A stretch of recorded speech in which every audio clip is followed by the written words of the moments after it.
Hello, you wonderful people. I got a vlog tonight, just like my favorite vlog I like to watch is Peter Mon, and he's out of Indianapolis, and he always drives all night and vlogs, but that's not really why I'm doing it, but that's why he does. And I actually found a holder for my Mustang, and apparently it's after hours for my mouth to work, but I dropped the kid off for fireworks, and then I'm going to head home. And I just want to tell you, yesterday I helped out. Let's see, we had a bunch of stuff going on yesterday. I can't remember all the things we did. And then I had to go to the laundromat because my washer's still broken. And then I signed up to help the band with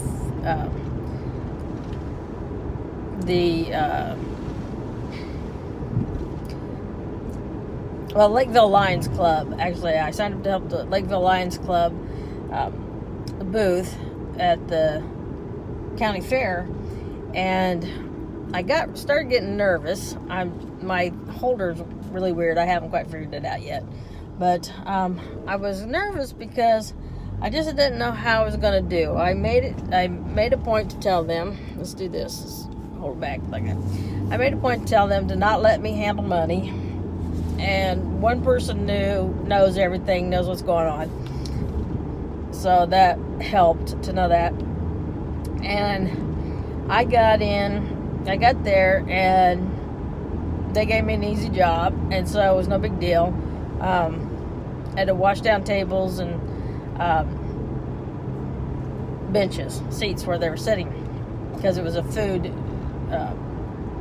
It's a permanent building that has the tables and chairs, and then they sell like tenderloins and ribs and things like that, and people sit down and eat.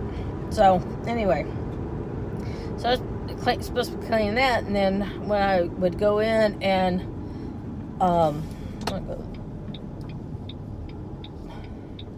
see if I go straight, I almost end up at my house, so I think I'm gonna go straight instead of turn. But I started getting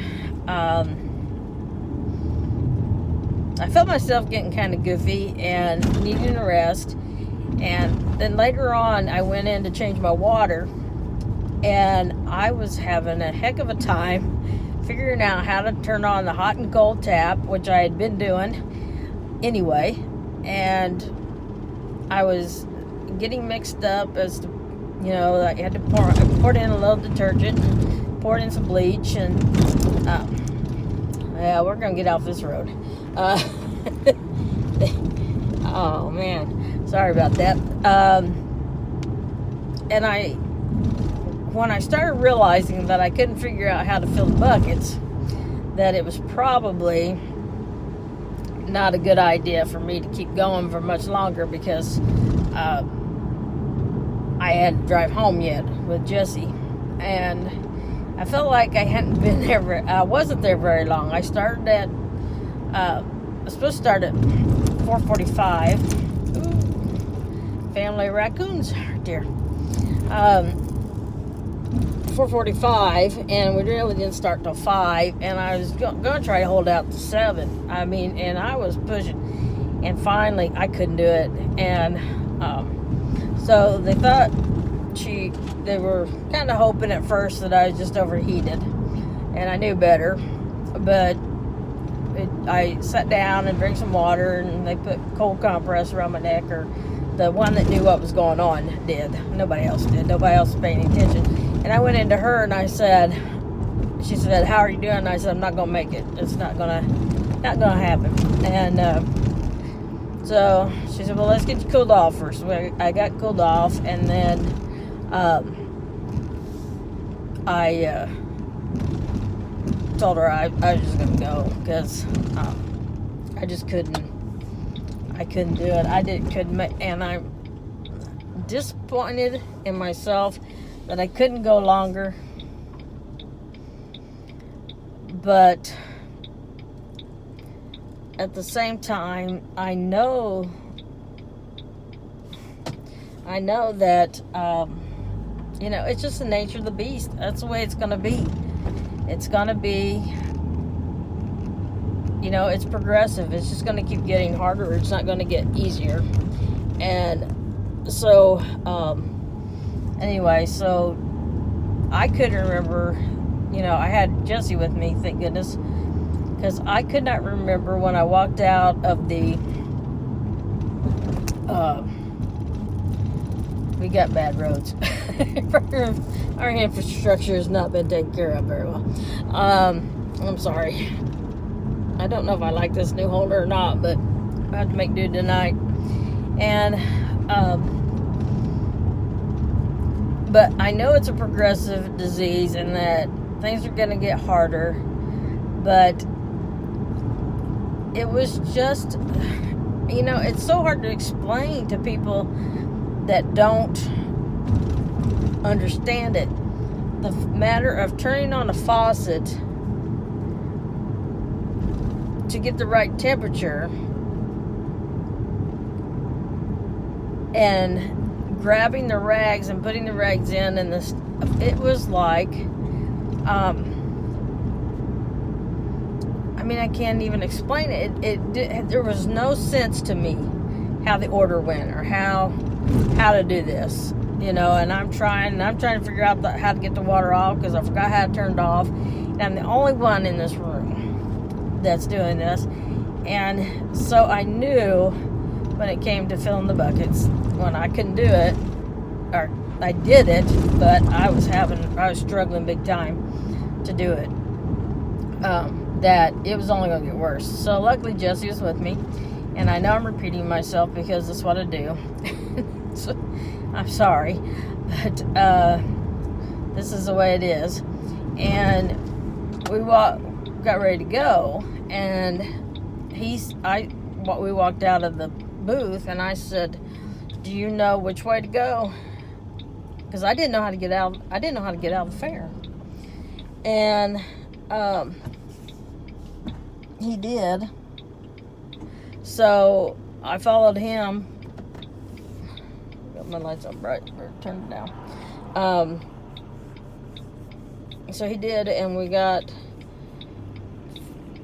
almost out of the park, or not out of the park, out of the fairgrounds, and in walks Aiden and his crew.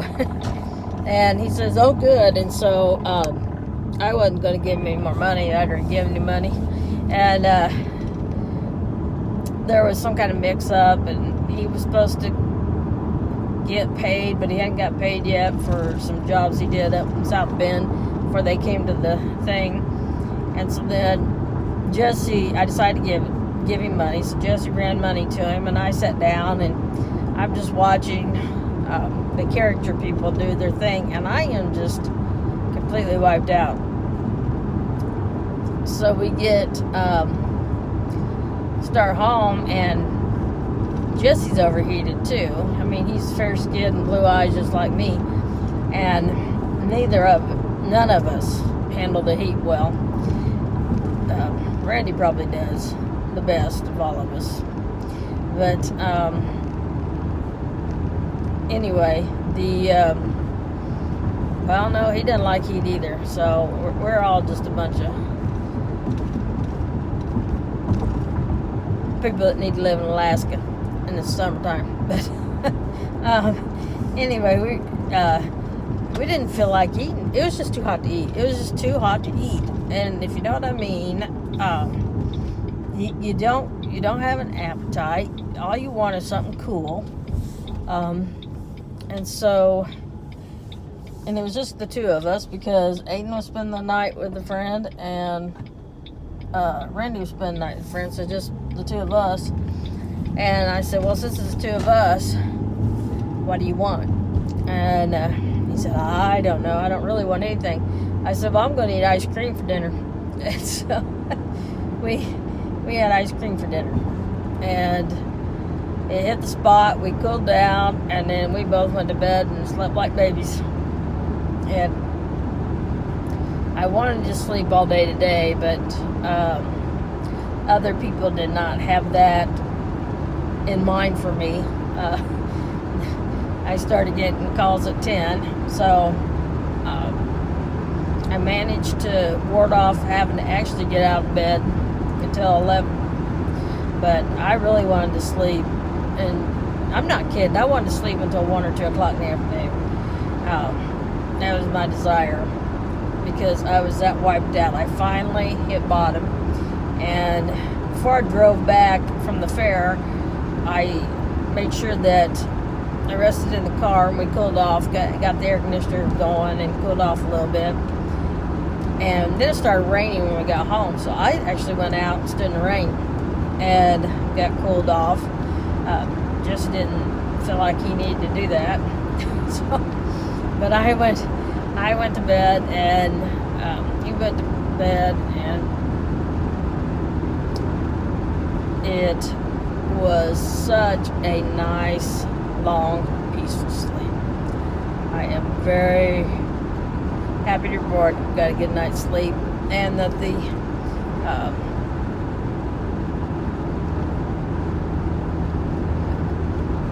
everybody's doing well. Dad got his scan. He has not heard the results yet. He's supposed to give them today. Tomorrow's the 4th of July, which kind of came up on me as a surprise, but so he probably won't hear anything now till Monday. He'll have to wait till Monday to find out something, because they didn't call today. And then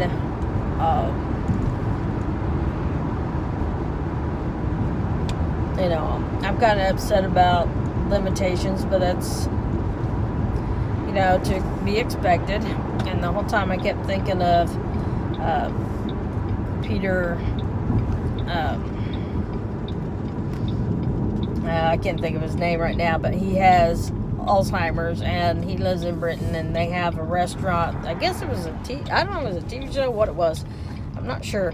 But they run a restaurant with people with dementia, and he was on one of the episodes, and it's the restaurant that makes mistakes, and the whole thing is ran by people with dementia, and the people that come in know fully well that most of their orders are not going to be correct.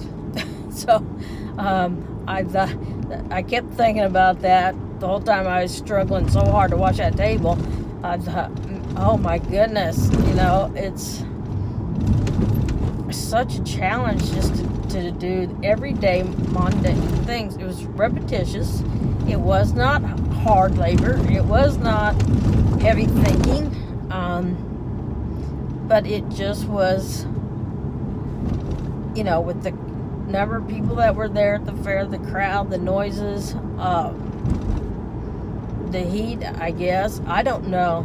But all that put together with the dementia, and my brain just shut down. You know, could not figure out how you know, when you can't work a faucet, when you've learned how to use a faucet ever since you're about 2.5 years old, and I'm way past 2.5 years old, and I was just really struggling with putting that stuff together and that mixture together and those rags in right. It was, I might as well been juggling mountains, because that's how difficult it was.